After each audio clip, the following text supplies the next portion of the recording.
mo, heto ako, lumalapit sa iyo, humihingi ng tawad mo.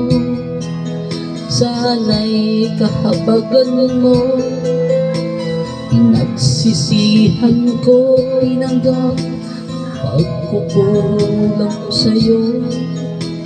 Nais ko'y magbago, Panginoon, tulungan mo ako. Aking Ama, kulungin mo at yakapin mo ako. Ako po'y litong-lito sa mga kasalanan ko. Aking Ama, dinggin mo pagsusumamo ko sa'yo.